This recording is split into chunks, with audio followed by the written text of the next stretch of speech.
या हमारे को 4 साल से पानी नहीं मिला।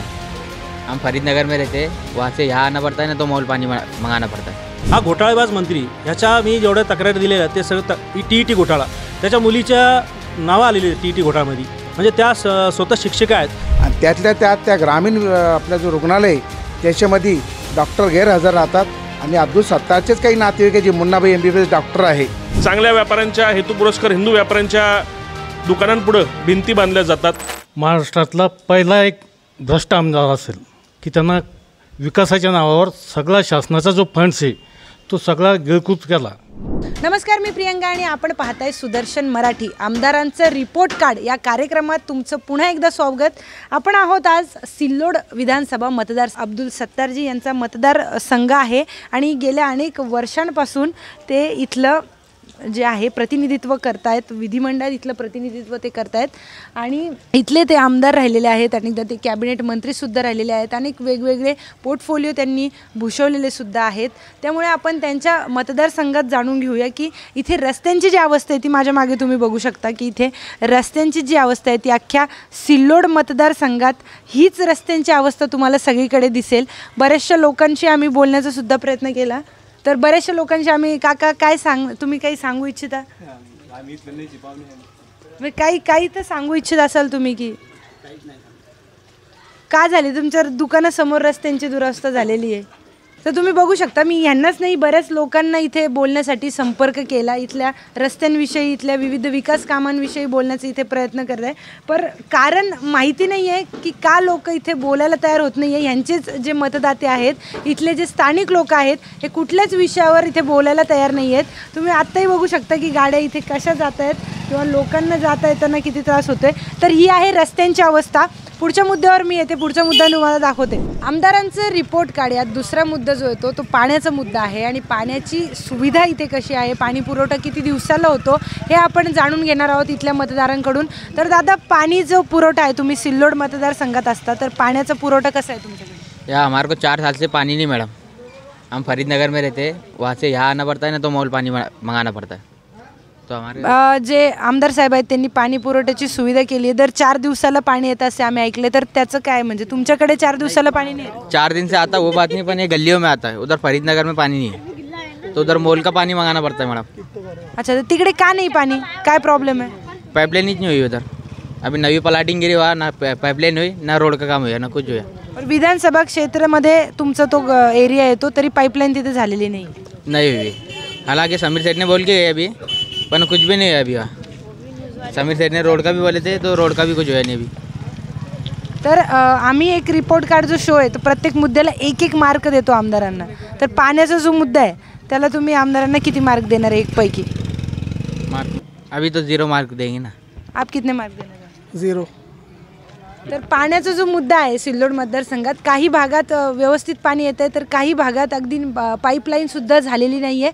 यांच्या सांगण्यावरून मी सांगते की त्या भागात अजून पाईपलाईन झालेली नाही। त्यांना आश्वासन दिलं आहे, पण अजून तिथे पाणी पुरवठ्यासाठी नागरिकांनी त्यांना 0 दिलेलं आहे। आमदारांचं रिपोर्ट कार्ड यातला पुढचा जो मुद्दा आहे तो शिक्षणाचा मुद्दा आहे। सिल्लोड मतदारसंघात आपण उभे आहोत आत्ता, आणि शिक्षणाचा किती विकास झाला आहे, शिक्षणाच्या काय नवीन योजना आलेल्या आहेत या भागात, हे आपण जाणून घेऊया। नमस्कार सर, शिक्षणाबद्दल काय नेमकं काम झालेलं आहे सिल्लोड मतदारसंघात? आमचे जे आमदार आहेत ना, फक्त त्यांनी कागदपत्रावर सगळे हे दाखवलेले आहे, पण वस्तुस्थिती वेगळी आहे। सिल्लोड शहरामध्ये जिल्हा परिषदच्या 7 शाळा होत्या आणि त्या गोरगरिबांसाठी होत्या। त्या सगळ्या 7च्या 7 शाळा नगर परिषद म्हणजे त्यांच्या ताब्यातल्या नगरपालिकेकडे त्यांनी वर्ग करून घेतल्या। आजच्या घडीला एकही जिल्हा परिषद शाळा व्यवस्थितपणे चालू नाही आणि तिथलची मुलांची संख्या काहीच नाही आता सध्या। म्हणजे जी शासनाची योजना आहे तीसुद्धा त्यांनी बंद केली। आणि विशेष म्हणजे ह्या तालुक्यामध्ये अब्दुल सत्तार यांच्या शैक्षणिक संस्थेच्या जवळपास मला वाटतं 100पेक्षा जास्त त्यांच्या शाळा आहेत, विविध उर्दू असतील, इंग्रजी असतील, मराठी असतील। या शाळेचा तुम्ही जर सर्वे केला किंवा एखाद्या दुसऱ्या मीडियाने सर्वे केला तर त्या मुलांना काहीही लिहिता येत नाही, वाचता येत नाही, कारण त्या संस्थेतले सगळे शिक्षक जे आहेत जवळपास 90% हे अब्दुल सत्तारच्या फक्त प्रचाराचे कामं करतात। आता जसं मुख्यमंत्री येणार आहे तर ह्या मुख्यमंत्र्यांच्या कार्यक्रमासाठी ते सगळे प्रचार कार्यात व्यस्त असतील। जर ही परिस्थिती असेल तर मुलांचं भविष्य काय आमच्या तालुक्यातलं? शिक्षणाच्या नावावर फक्त इथं देखावा केला जातोय आणि स्वतःचे ते फक्त त्यांचे गोडाम भरतात पैशाने, बाकी काहीच नाही। शिक्षणाचा जो मुद्दा आहे या आमच्या कार्यक्रमात शिक्षणाच्या मुद्द्याला आम्ही 1 मार्क असं 1-1 मुद्द्याला 1-1 मार्क दिलेला आहे। तर ह्या शिक्षणाच्या मुद्द्यावर तुम्ही सत्तार साहेबांना किती मार्क द्याल? -100 मार्क देईन मी त्याला. कारण फक्त काय हा घोटाळेबाज मंत्री ह्याच्या मी जेवढ्या तक्रारी दिलेल्या ते सगळं TET घोटाळा त्याच्या मुलीच्या नावं आलेली TET घोटाळ्यामध्ये. म्हणजे त्या स्वतः शिक्षिका आहेत आणि त्यांना जर कुणी जाऊन विचारलं की तुम्ही कोणत्या शाळेत शिकवता, कोणते मुलं तुमच्या शाळेत शिकतात, त्यांना नावसुद्धा सांगता येणार नाही. ही परिस्थिती त्यांच्या संस्थेची आहे आणि त्यांच्या घराचेच नातेवाईक सगळे जे पाहुणे मंडळी त्यांचे कार्यकर्ते ह्या संस्थेमध्ये त्यांनी भरती केलेले आहेत आणि ते कधीही त्यांच्या शाळेत जात नाही शिकवायला.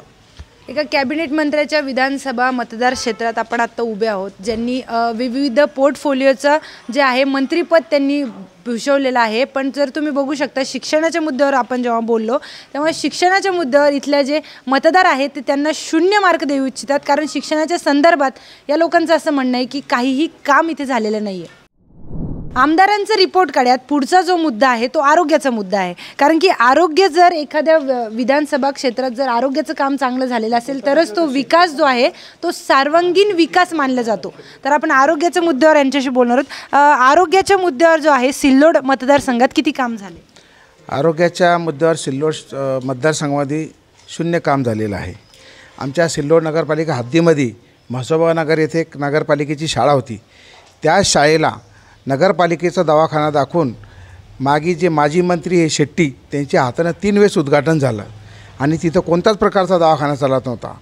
ते सोडलं तर आपला जो रूरल हॉस्पिटल आहे, ग्रामीण हॉस्पिटल, तिथे एक ट्रॉमा केअर आहे. ते ट्रॉमा केअर आता सध्या डिलिव्हरी महिलांसाठी वाढ झालेला आहे, त्याचे 3 वेळेस उद्घाटन झालेले आहे. अजून तिथं काही मशिनरी वगैरे आलेली नाही आहे. आणि त्यातल्या त्यात त्या ग्रामीण आपला जो रुग्णालय त्याच्यामध्ये डॉक्टर गैरहजर राहतात आणि अब्दुल सत्तारचेच काही नातेवाईक आहे जे मुन्नाबाई MBBS डॉक्टर आहे, जे कुठतरी BHS आयुर्वेदिक, ॲलोपॅथिक, होमिओपॅथिकचे डिग्र्या घेऊन आलेले आहे. ते सगळे या दवाखान्यामध्ये या सिल्लोड तालुक्याच्या जनतेवर प्रॅक्टिस करतात. हे जे सगळे मुद्दे आहेत याच्या संदर्भात तुम्ही कधी निवेदन दिलेलं आहे किंवा कधी कुणाकडे कंप्लेंट केलेली आहे? हो, आम्ही सिव्हिल सर्जनकडे कंप्लेंट केलेली आहे, आरोग्यमंत्र्याकडे कंप्लेंट केलेली आहे. पण अब्दुल सत्तार हा एवढा मोठा डाकू आहे का त्याच्यावर कोणतीही कंप्लेंट दिली तर कोणीच काही करत नाही. आम्ही तक्रार देऊन थकलो सगळे आणि आंदोलन करूनही थकलो. पण याच्यावर ना मुख्यमंत्री लक्ष देतो ना उपमुख्यमंत्री लक्ष देतो. सरकार पूर्ण याला पाठीशी घालतात. आरोग्याचा जो मुद्दा आहे त्याला आम्ही 1 गुण असं एक आमचा शोचा फॉर्मॅट आहे. तर आरोग्याच्या मुद्द्यावर तुम्ही अब्दुल सत्तार यांना किती गुण देऊ इच्छिता? अब्दुल सत्ताराने त्याचे सगळे जे चेले चापाटे हे पुरे मुन्नाबाई MBBS आहे, हे मार्क देऊ तुम्ही त्याला. तर आरोग्याचा जो मुद्दा आहे तुम्ही बघू शकता इथले मतदार जे आहेत ते अगदीच नाखुश आहेत. आरोग्यावर इथे काहीही काम झालेलं नाही आहे. त्यामुळे हे एक 0 या मुद्द्यावर अब्दुल सत्तार साहेबांना देऊ इच्छितात आणि या जो विषय आहे याच्यात सत्तार साहेब जे आहेत ते नापास झालेले आहेत. आमदारांचा रिपोर्ट काढ्यात पुढचा जो मुद्दा आहे तो कृषी संदर्भातला मुद्दा आहे. कारण की भारत हा देश जो आहे कृषीप्रधान देश आहे. त्यामुळे कृषी क्षेत्रात जे काम होणार आहे ते सगळ्यात महत्त्वपूर्ण काम आणि शेवटच्या घटकापर्यंत म्हणजे शेतकऱ्यांपर्यंत हे काम कितपत पोहोचलं आहे हे आपण जाणून घेणार आहोत. आपल्यासोबत सिल्लोड मतदारसंघाचे जे मतदाते आहेत ते सुद्धा उपस्थित आहेत. सर, कृषी क्षेत्रात जे आहे ते तुमच्याकडच्या आमदार साहेबांनी यावर किती काम केले? अगदीच नगण्य काम आहे. 2014ला जेव्हा ते निवडणूक लढवत होते तेव्हा त्यांनी जो काही मॅनिफेस्टो दिला होता त्या मॅनिफेस्टोमध्ये असं सांगितलं होतं सिल्लोड तालुका हा सगळ्यात जास्त महाराष्ट्रामध्ये मका उत्पादित करणारा तालुका आहे आणि आम्ही मका प्रक्रिया उद्योग उभारू असं त्यांनी 2014ला त्या ठिकाणी सांगितलं होतं. अजूनपर्यंत 10 वर्षाचा कालावधी या ठिकाणी उलटलेला आहे. अजूनपर्यंत मका प्रक्रिया उद्योग इथं उभा राहिला नाही. कोल्ड स्टोरेज व्हेजिटेबलसाठी आणि फ्रूटसाठी मी इथे कोल्ड स्टोरेज उभारेल असं सुद्धा त्यांनी त्यांच्या मॅनिफेस्टोत सांगितलं होतं. तो सुद्धा अजूनपर्यंत इथं पूर्ण झालेला नाही. किंवा शेतकरी इथे आता मिरची उत्पादक आहेत, या मिरचीवरती आज प्रचंड रोगराई पसरलेली आहे, त्याला हमीभाव मिळत नाही. या मिरचीला कुठंतरी पीक विम्यामध्ये त्या ठिकाणी टाकलं गेलं पाहिजे, पीक विम्याचं कवच मिळालं पाहिजे. या संदर्भामध्ये ते कधी मला विधिमंडळामध्ये आजपर्यंत किंवा अगदी शेतकऱ्याच्या कुठल्याही प्रश्नावरती बोलताना त्या ठिकाणी दिसलेले नाहीत. याउलट ज्या शेतकऱ्यांच्या जमिनी आहेत त्या शेतकऱ्यांच्या जमिनी हडप करणं, त्याच्यावरती ताबे टाकणं अशा प्रकारचा सर्रास उद्योग त्यांच्या माध्यमातून या ठिकाणी केला जातो. मग शेतकऱ्यांनी कधी याच्या विरोधात आंदोलन केले किंवा निवेदनं काढली आहेत, कुणाकडे कंप्लेंट केली आहे? बऱ्याचदा या सगळ्या गोष्टी केलेल्या आहेत. हमीभावाच्या संदर्भात आम्ही जिल्हाधिकाऱ्यांना सुद्धा त्या ठिकाणी पत्रव्यवहार केला होता की हमीभावापेक्षा कमी भावाने जर का कुठला माल खरेदी केला जात असेल तर याच्यावरती कारवाई करण्यात यावी. मार्केट कमिटीच्या माध्यमातून तशी प्रणाली उपलब्ध आहे, परंतु ही मार्केट कमिटी स्वतः त्यांच्याच ताब्यात असल्याकारणानं त्याच्यावरती कुठलीही कारवाई होत नाही. हमीभावाने कुठलाही माल इथं घेतला जात नाही. या इथल्या शेतकऱ्यांना, कामकऱ्याला, कष्टकऱ्याला देशोधडीला लावण्याचं काम या आमदाराच्या माध्यमातून तथा मंत्र्याच्या माध्यमातून केलं जात आहे. कृषी क्षेत्रात जे आहे ते तुम्ही त्यांना किती गुण देऊ इच्छिता त्यांच्या कामगिरीबद्दल? शून्य दिले असते पण शून्याचा अपमान होईल अशी सगळी परिस्थिती या ठिकाणी आहे. त्याच्यामुळे 0 मार्क आम्ही त्यांना देतो असं आहे. आमदारांचं रिपोर्ट काढूया. कुठला जो मुद्दा आहे तो रोजगार निर्मितीचा मुद्दा आहे, उद्योगांचा मुद्दा आहे. कारण की जोपर्यंत रोजगार निर्मिती होणार नाही तोपर्यंत मतदारसंघात प्रगती कशी होणार आणि ती मोजली कशी जाणार. त्यामुळे रोजगाराचा जो मुद्दा आहे तो सिल्लोड मतदारसंघात किती प्रमाणात रोजगार निर्मिती झाली आणि किती जी युवा आहेत तिथून स्थलांतर होण्याऐवजी इथेच थांबून त्यांना नोकऱ्या लागल्या आहेत किंवा काही कंपनीत कामं लागली आहेत. सहकार महर्षी दादासाहेब पालोदकरांनी सिद्धेश्वर सहकारी साखर कारखाना उघडला होता. त्यानंतर परिस्थिती बदलत राहिली. सांडू पाटील लोखंडे असतील, किसनराव काळे असतील यांच्या काळात बरेचसे जिनिंग प्रेसिंग एशिया खंडातला सगळ्यात चांगला कापूस इथं उत्पादन होतो. या कापूसासाठी जिनिंग उद्योग इथं आले. पण 2009 पासून ज्यावेळेसपासून अब्दुल सत्तार आमदार झाले लोक भीतीपोटी स्वतःचे व्यवसाय सोडून चाललेत. एका काळी ह्या तालुक्यात 20-20, 25-25 जिनिंग एकाच वेळेस काम कार्यरत होता. आजची परिस्थिती बघितलं तर मोजून 8-10 जिनिंग आहेत, तेही त्यांच्या कार्यकर्त्यांचे आहेत. दुर्दैवानं व्यापारी इथला त्रस्त आहे. खंडणी घेतली जाते, व्यापाऱ्यांना त्रास दिला जातो, व्यापाऱ्यांकडनं बांधकाम परवानगी दिले जात नाहीत. चांगल्या व्यापाऱ्यांच्या हेतुपुरस्कर हिंदू व्यापाऱ्यांच्या दुकानांपुढं भिंती बांधल्या जातात आणि त्यामुळे व्यवसाय एकंदरीत सगळे थांबलेले आहेत. नवीन गुंतवणूक यायला तयार नाही. त्यामुळे इथला युवा असू द्या, इथला व्यापारी असू द्या, रोजगाराच्या दृष्टीने जे कोणी लोक असतील सगळे त्रस्त आहेत. व्यवसाय येणं जाऊ द्या, पण हे व्यवसाय सिल्लोड तालुक्यातून बाहेर चाललेत एवढं सांगता येईल. उद्योग क्षेत्रात त्यांनी विशेष कामगिरी केलेली नाही किंवा जे जिथले तरुण आहेत, युवा आहेत, यांच्या जॉबसाठी, यांच्या नोकरीसाठी यांना इथून स्थलांतर होऊन मोठ्या मेट्रो सिटीत जावं लागते. त्यांना फक्त एकच काम येतं, कुठल्या तरी माध्यमातून लोकांच्या जमिनीवर आरक्षण कार्ड टाकणे आणि ते हडपणे. ह्याच्या पलीकडे त्यांनी काही केलेलं नाही 15 वर्षात. त्यामुळे आरोग्य, रोजगार, शिक्षण हे विषय सगळे त्यांच्या डोक्याच्या पलीकडचे विषय आहेत. मग आता रोजगार क्षेत्रात तुम्ही त्यांना किती मार्क देऊ इच्छिता? काय असतं, ज्यानं परीक्षा दिली त्याला मार्क द्यावे लागतात. हे परीक्षा द्यायलाच तयार नाहीत. आमचे आमदार दुर्दैवानं तालुक्यावर ओझे आहेत. तो ओझा लवकरात लवकर दूर यावं एवढीच परमेश्वराची प्रार्थना आहे. पुढचा जो मुद्दा आहे तो आहे जनतेसाठी ते किती उपलब्ध असतात, सामाजिक उपक्रम त्यांच्यामार्फत किती राबवले जातात आणि अजून पाणी पुरवठ्यासाठी सुद्धा त्यांचं काय काम आहे हे आपण जाणून घेणार आहोत. तर सामान्य जनतेसाठी ते किती उपलब्ध असतात? सामान्य जनतेसाठी ते कधी उपलब्ध नसतात. कारण त्यांची जे अपेक्षा असते पुढच्या पदावर जाण्यासाठी, तर त्यासाठी ते कंटिन्यू मतदारसंघाच्या बाहेरच राहतात. फोडाफाडीचं राजकारण करणं, रात्री बेरात्री मंत्र्यांना भेटणं किंवा आमदारांना फोडणं, हे काम करण्यासाठी ते मतदारसंघाच्या बाहेर राहतात. म्हणून ते मतदारसंघामध्ये जनतेला कधीच उपलब्ध नसतात. आणि पाणी पुरवठ्याचा जो प्रश्न आहे, पाणी पुरवठ्याचा मुद्दा आहे, त्याबद्दल काय किती काम झालं आहे सिल्लोड शहरात? ज्यावेळेस 2009 नंतर अब्दुल सत्तार हे आमदार झाले तेव्हापासून तर आतापर्यंत एकही पाण्याची योजना त्यांनी राबवलेली नाही आहे. मी स्वतः नगरपालिकेमध्ये नगरसेवक असताना त्यावेळेस एक खडकपूर्णा योजना त्यांनी आणली होती. त्यावेळेस काही 2-3 वेळेस मंत्र्यांनी येऊन त्याचं म्हणजे 5 वर्षाला निवडणूक आली की ते येतात आणि उद्घाटन करतात. पण ती खडकपूर्णा योजना त्यावेळेस एक 100 कोटीची होती. आता ती खडकपूर्णा योजना जवळपास 1000 कोटीच्या पुढं गेलेली आहे. वापस योजना कसं तिचं उद्घाटन करतील आणि तिची किंमत कशी वाढवता येईल आणि शासनाला कसं लुटता येईल हाच धंदा या ठिकाणी अब्दुल सत्तार यांच्याकडून केला जातो. अनेक वेळेस उद्घाटनं करतात पण विकास मात्र होत नाही. सार्वजनिक जे उपक्रम राबवले जातात जनतेसाठी, एकत्र यावं जनतेने किंवा काही पॉझिटिव्हिटी त्याच्यातून निघावी, तर असे किती सामाजिक उपक्रम आहेत ते त्यांच्या मार्फत राबवले जातात? नाही, त्यांनी घेतले ना, सामाजिक उपक्रम खूप घेतले इथं. त्यामुळे ते एक पाठीमागे एक त्यांच्या वाढदिवसाने एक लावणीचा कार्यक्रम ठेवला होता. त्या लावणीच्या कार्यक्रमामध्ये हड्डी तोडूस्तर, म्हणजे आता शब्द टी व्हीवर बोलण्यासाठी ते म्हणजे मला लाज वाटते असे शब्द त्यांनी वापरले. सांस्कृतिक कार्यक्रम घेतला आणि त्या हड्डी तोडूस्तर जनतेला मारा अशासाठी त्याने सांस्कृतिक कार्यक्रम घेतले.